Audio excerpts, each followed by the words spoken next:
Growing up in the 80s, I definitely remember all of those movies where the Russians were pretty much portrayed as the bad guys. It's not like there was a shortage of them either. Red Dawn is one of the most famous examples of these types of movies. There's also Red Heat, Rocky, and another one with the guy with the submarine.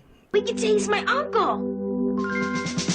Anyway, it looks like an old fear is new again, and this is pretty much going to be a hot take on the situation. When I look at my generation in particular, I want to remind them about something. This isn't the first time that we've gotten this close to the situations that we're facing today. I don't know what it is about my generation, but we have to stop acting like we're the first to encounter, okay, the technology changes, but the situations, the threats to your existence, they've always been there. It's almost like we don't realize that people have lived with the threat of nuclear war from the 1950s all the way to the 90s. You know why? We were kids. We were kids when the Berlin Wall fell. Old enough to understand that there was a threat, but too young to really understand the full depth and gravity of the situation. This is why it's very important for those that can see what's wrong to start acting in the best interests of the culture that we want to continue, that we want to promote. Because if you take a look at what's happening right now, and I know you probably do, you have tons of people who aren't living in real life. You have people who are equating Zelensky to some sort of Marvel action hero that can't answer the most basic biological questions, that treat politics as if it's some sort of ball game where you have to pick a team and you're loyal to that team until you ride or die.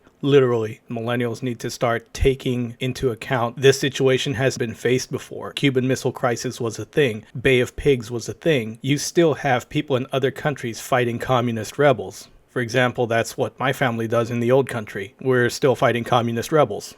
But this prevailing defeatist attitude stemming from just looking at bad news all the time, it's something that's a little bit concerning because I'm going to throw it back at you guys. For those of you that are about my age, like I said, millennials, our parents faced the same specter of fear. How do you think we would have turned out if they had just thrown in the towel and just said, oh, well, you know what, the world is doomed anyway, whatever. We need to set the next generation up. That means your offspring have to be on board with your level of preparation, with the things that you believe in, your faith, your culture. All of it has to be compatible. And you can't do that if you're going to continue to push them away, especially if you take this attitude of, oh, whatever, the world is going to be what it's going to be. Yes, it is. But there's still that obligation to make sure that we set up the next generation, hopefully for success. It's going to be an incremental thing. You can't have a 100-year-old problem and expect to solve it within your own generation. That's another component of millennial arrogance. Who do you think you are to complete that level of change in just one cycle? We got here through multiple generations worth of slow nudges in one particular direction. You don't think it's going to take the same amount of effort? Heavier resistance is going to be met if you try to force people to change. It's the same thing as some people being told, you know what, your religion is wrong. It's absolutely wrong. You should stop believing in it. It's a fairy tale. And my favorite phrase,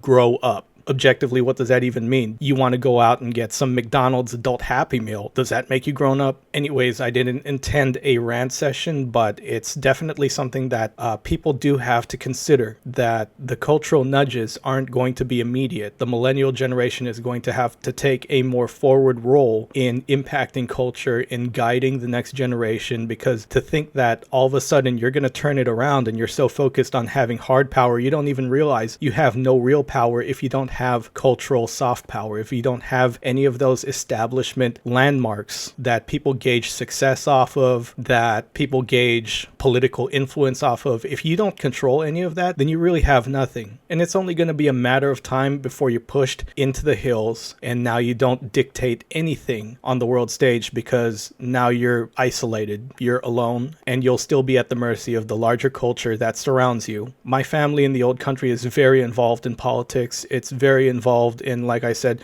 fighting against rebels. This is really nothing new, and I figured now is the time to actually talk about those types of experiences, those stories that I've heard, because who knew that lessons from the third world could actually apply to situations in America today. So this is more of a stream of consciousness. It's not a formal video by any means. It's not really going to teach anything. It's more to talk about things that I see. I mean, I work with young men and a few women too, and they tell me that they already have this worldview but they're afraid to say what they really think because they're afraid of the backlash that's going to happen if they just say what they thought. So millennials, especially if you're in this prepper, survival, tactical community, it's really up to you to be fishermen of men and women and let them know they are not alone, that there is a place where they can go and talk freely. But if you really want to push back against a lot of this silliness that we see, you have to get engaged. No matter what happens in the future, it's really our responsibility to make sure that our viewpoints, our culture, our faith, our way of life doesn't disappear just because we decided to give up. A lot of our parents didn't give up on us, and can you imagine the world that we'd have if they actually did? So